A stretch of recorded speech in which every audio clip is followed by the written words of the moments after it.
루카복음 13장 회개하지 않으면 멸망한다. 바로 그때 어떤 사람들이 와서 빌라도가 갈릴레아 사람들을 죽여 그들이 바치려던 제물을 피로 물들게 한 일을 예수님께 알렸다. 그러자 예수님께서 그들에게 이르셨다.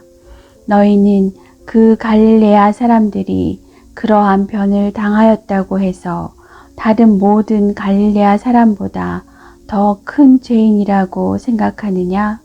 아니다. 내가 너희에게 말한다. 너희도 회개하지 않으면 모두 그처럼 멸망할 것이다.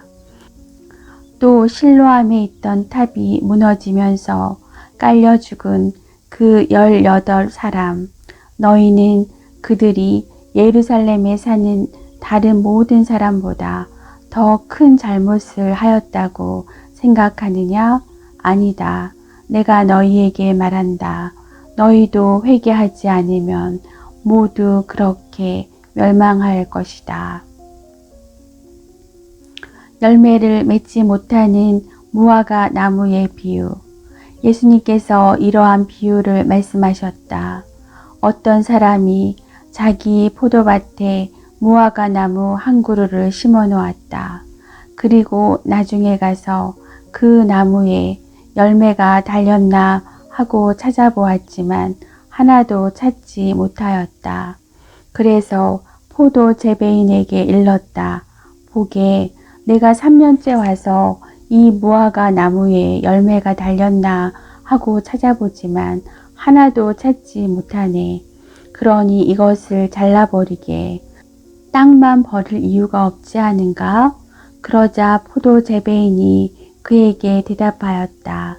주인님, 이 나무를 올해만 그냥 두시지요. 그동안 제가 그 둘레를 파서 거름을 주겠습니다. 그러면 내년에는 열매를 맺겠지요. 그러지 않으면 잘라버리십시오. 등 굽은 여자를 안식일에 고쳐주시다.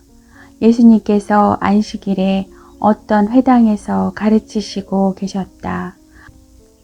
마침 그곳에 18해 동안이나 병마에 시달리는 여자가 있었다.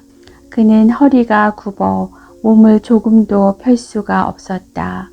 예수님께서는 그 여자를 보시고 가까이 부르시어 여인아, 너는 병에서 풀려났다 하시고 그 여자에게 손을 얹으셨다.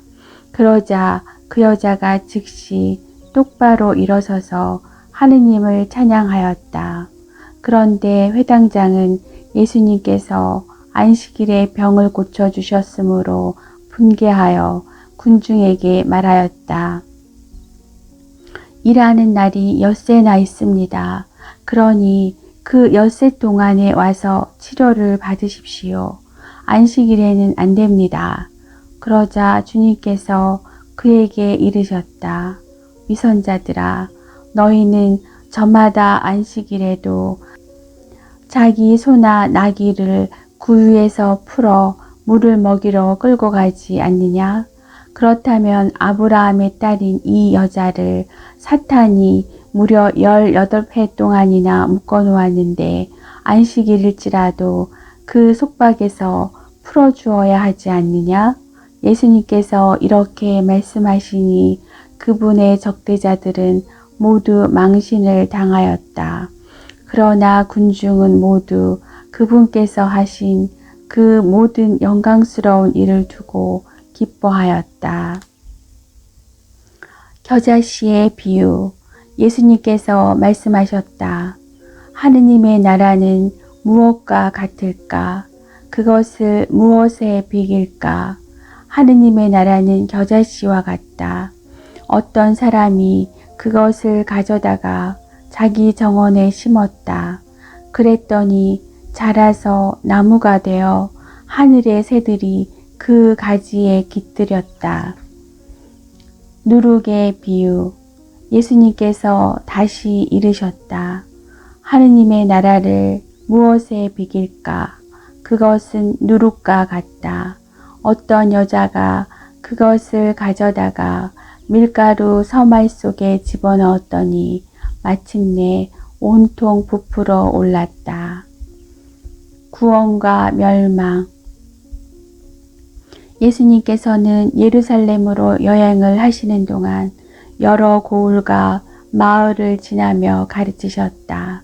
그런데 어떤 사람이 예수님께 주님, 구원받을 사람은 적습니까? 하고 물었다. 예수님께서 그들에게 이르셨다. 너희는 좁은 문으로 들어가도록 힘써라. 내가 너희에게 말한다. 많은 사람이 그곳으로 들어가려고 하겠지만 들어가지 못할 것이다. 집주인이 일어나 문을 닫아버리면 너희가 밖에 서서 주님, 문을 열어주십시오 하며 문을 두드리기 시작하여도 그는 너희가 어디에서 온 사람들인지 나는 모른다 하고 대답할 것이다. 그러면 너희는 이렇게 말하기 시작할 것이다. 저희는 주님 앞에서 먹고 마셨고 주님께서는 저희가 사는 길거리에서 가르치셨습니다. 그러나 집주인은 너희가 어디에서 온 사람들인지 나는 모른다. 모두 내게서 물러가라. 불의를 일삼는 자들아 하고 너희에게 말할 것이다. 너희는 아브라함과 이삭과 야곱과 모든 예언자가 하느님의 나라 안에 있는데 너희만 밖으로 쫓겨나 있는 것을 보게 되면 거기에서 울며 이를 갈 것이다. 그러나 동쪽과 서쪽, 북쪽과 남쪽에서 사람들이 와 하느님 나라의 잔치상에 자리 잡을 것이다. 보라, 지금은 꼴찌지만 첫째가 되는 이들이 있고 지금은 첫째지만 꼴찌가 되는 이들이 있을 것이다. 죽음에 직면하시는 예수님. 바로 그때 바리사이 몇 사람이 예수님께 다가와 어서 이곳을 떠나십시오. 헤로데가 선생님을 죽이려고 합니다. 하고 말하였다. 그러자 예수님께서 그들에게 이르셨다. 가서 그 여우에게 이렇게 전하여라. 보라, 오늘과 내일은 내가 마귀들을 쫓아내며 병을 고쳐주고 사흘째 되는 날에는 내 일을 마친다. 그러나 오늘도 내일도 그 다음 날도 내 길을 계속 가야 한다. 예언자는 예루살렘이 아닌 다른 곳에서 죽을 수 없기 때문이다. 예루살렘을 두고 한탄하시다. 예루살렘아, 예루살렘아, 예언자들을 죽이고 자기에게 파견된 이들에게 돌을 던져 죽이기까지 하는 너. 암탉이 제 병아리들을 날개 밑으로 모으듯 내가 몇 번이나 너의 자녀들을 모으려고 하였던가. 그러나 너희는 마다하였다. 보라, 너희 집은 버려질 것이다. 내가 너희에게 말한다. 너희가 주님의 이름으로 오시는 분은 복되시어라 하고 말할 날이 올 때까지 정녕 나를 보지 못할 것이다. 루카복음 14장. 수종을 앓는 이를 안식일에 고치시다. 예수님께서 어느 안식일에 바리사이들의 지도자 가운데 한 사람의 집에 가시어 음식을 잡수실 때 일이다. 그들이 예수님을 지켜보고 있는데 마침 그분 앞에서 수종을 앓는 사람이 있었다. 예수님께서 율법 교사들과 바리사이들에게 안식일에 병을 고쳐주는 것이 합당하냐, 합당하지 않느냐 하고 물으셨다. 그들은 잠자코 있었다.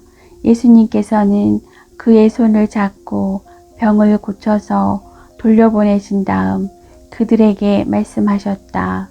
너희 가운데 누가 아들이나 소가 우물에 빠지면 안식일일지라도 바로 끌어내지 않겠느냐? 그들은 이 말씀에 아무 대답도 하지 못하였다. 끝자리에 앉아라. 예수님께서는 초대받은 이들이 윗자리를 고르는 모습을 바라보시며 그들에게 비유를 말씀하셨다. 누가 너를 혼인잔치에 초대하거든 윗자리에 앉지 마라.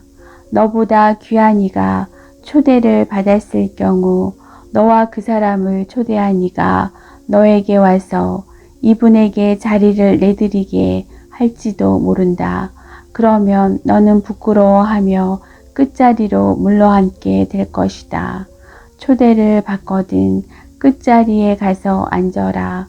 그러면 너를 초대한 이가 너에게 와서 여보게 더 앞자리로 올라앉게 할 것이다. 그때 너는 함께 앉아있는 모든 사람 앞에서 영광스럽게 될 것이다. 누구든지 자신을 높이는 이는 낮아지고 자신을 낮추는 이는 높아질 것이다. 가난한 이들을 초대하여라. 예수님께서는 당신을 초대한 이에게도 말씀하셨다.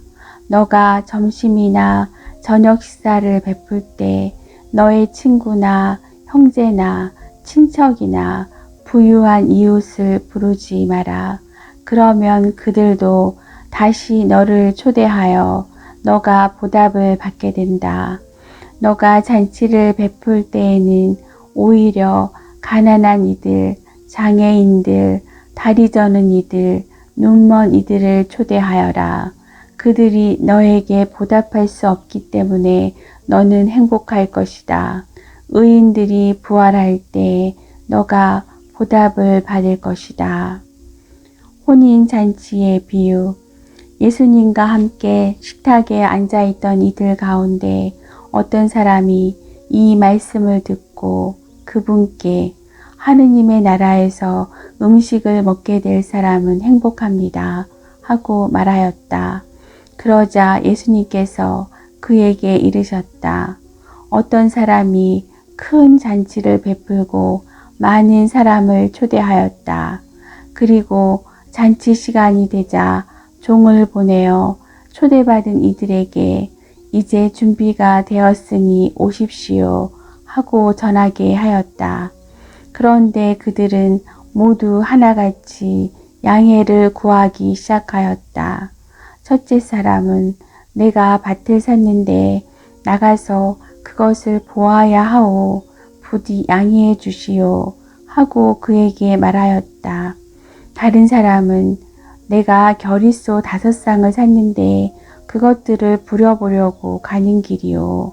부디 양해해 주시오 하였다. 또 다른 사람은 나는 방금 장가를 들었소. 그러니 갈 수가 없다오 하였다. 종이 돌아와 주인에게 그대로 알렸다. 그러자 집주인이 노하여 종에게 일렀다. 어서 고을과 한길과 골목으로 나가 가난한 이들과 장애인들과 눈먼 이들과 다리 저는 이들을 이리로 데려오너라. 얼마 뒤에 종이 주인님 분부하신 대로 하였습니다. 아직도 자리가 남아 있습니다. 하자 주인이 다시 종에게 일렀다. 큰 길과 울타리 쪽으로 나가 어떻게 해서라도 사람들을 들어오게 하여 내 집이 가득 차게 하여라. 내가 너희에게 말한다. 처음에 초대를 받았던 그 사람들 가운데에서는 아무도 내 잔치 음식을 맛보지 못할 것이다. 어린과 따름. 많은 군중이 예수님과 함께 길을 가는데 예수님께서 그들에게 돌아서서 이르셨다. 누구든지 나에게 오면서 자기 아버지와 어머니, 아내와 자녀, 형제와 자매, 심지어 자기 목숨까지 미워하지 않으면 내 제자가 될 수 없다. 누구든지 제 십자가를 짊어지고 내 뒤를 따라오지 않는 사람은 내 제자가 될 수 없다. 너희 가운데 누가 탑을 세우려고 하면 공사를 마칠 만한 경비가 있는지 먼저 앉아서 계산해 보지 않느냐?